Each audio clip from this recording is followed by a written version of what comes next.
Bonjour, cette vidéo présente l'outil mathématique utilisé pour modéliser les systèmes linéaires continus invariants. Cet outil s'appelle la transformée de Laplace.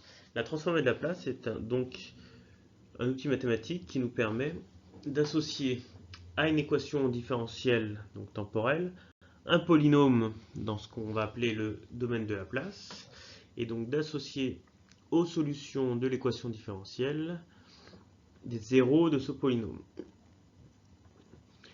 Il est plus facile de manipuler mathématiquement des polynômes plutôt que des équations différentielles, et donc cela nous permettra de résoudre des équations différentielles d'ordre supérieur à 2, chose que nous ne savons pas très bien faire dans le domaine temporel. On définit la transformée de Laplace comme étant l'intégrale de 0 à plus l'infini de notre fonction temporelle multipliée par l'exponentielle de moins pt, p étant une variable complexe. On note généralement les fonctions temporelles avec des lettres minuscules et leur transformée de Laplace avec des lettres majuscules. En sciences naturelles pour l'ingénieur, on fait généralement l'hypothèse que les fonctions temporelles sont nulles pour les temps négatifs. On peut repasser dans le domaine temporel en faisant ce qu'on appelle la transformée inverse de Laplace, ce qui est mathématiquement possible, mais chose que l'on ne fait jamais dans les domaines de sciences naturelles pour l'ingénieur. Quelques théorèmes et propriétés de la transformée de Laplace. Tout d'abord, la transformée de Laplace est unique. À une fonction temporelle correspond une unique fonction dans le domaine de Laplace, et à une fonction de Laplace correspond une unique fonction temporelle. De plus, en utilisant la propriété de l'intégrale, on peut démontrer que la transformée de Laplace est linéaire. Ainsi, en connaissant la transformée de Laplace d'une fonction f et d'une fonction g, que l'on peut multiplier chacune par une constante lambda et mu, on peut facilement trouver la transformée de Laplace de la somme des deux, qui sera en fait la somme des transformées de Laplace. Maintenant, nous allons voir les propriétés de la dérivation temporelle sur la transformée de Laplace. La transformée de la dérivée de f en fonction du temps va s'écrire p, variable de Laplace, multiplié par la transformée de f, moins f à l'instant 0+. On travaillera souvent dans ce qu'on appelle les conditions de Heaviside, c'est-à-dire des conditions initiales qui seront nulles. Dans ce cas-là, dériver dans le domaine temporel reviendra à multiplier par p dans le domaine de Laplace. On peut ainsi démontrer très facilement que la dérivée seconde, donc temporelle, s'écrira dans le domaine de Laplace p carré fois la transformée de Laplace de f, moins pf à l'instant initial, moins f', donc dérivée de f en fonction du temps, à l'instant initial. Donc la dérivée seconde d'une fonction temporelle aura pour transformée de Laplace p carré transformée de f dans le domaine de Laplace dans les conditions de Heaviside. De la même façon, on peut démontrer que la transformée de Laplace d'une primitive d'une fonction temporelle s'écrira comme étant la transformée de Laplace divisée par p plus une constante divisée par p. Cette constante sera généralement nulle si l'on se place dans les conditions de Heaviside.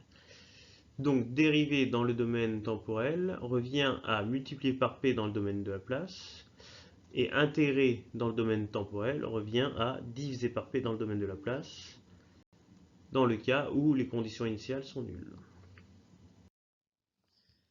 Deux théorèmes très importants dans l'étude des systèmes linéaires continus invariants.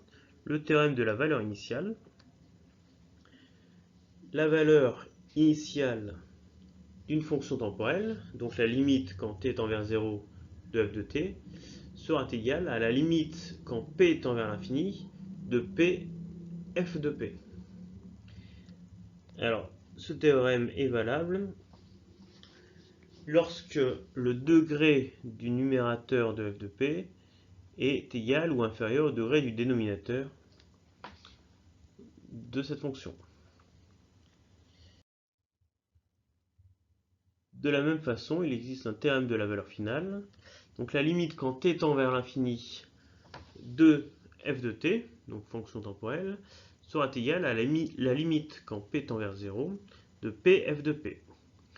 Ce théorème est valable lorsque les pôles de la fonction pf de p ont leur partie réelle strictement négative. Les pôles sont en fait les racines du dénominateur de notre fonction f de p. Un autre théorème intéressant, le théorème du retard. Donc, lorsque notre fonction g de t est égale en fait à notre fonction f de t avec un retard de taux dans le domaine temporel, donc on écrit g de t dans le domaine temporel de cette façon, avec u, la fonction de Heaviside, qui est égale à 1 pour les temps positifs et 0 pour les temps négatifs. Alors la transformée de la place de g de p est égale à la transformée de la place de f de p multipliée par exponentielle de moins taux fois p. Alors ça, c'est quelque chose qui est important, qu'on retrouve souvent sur les systèmes linéaires continus invariants.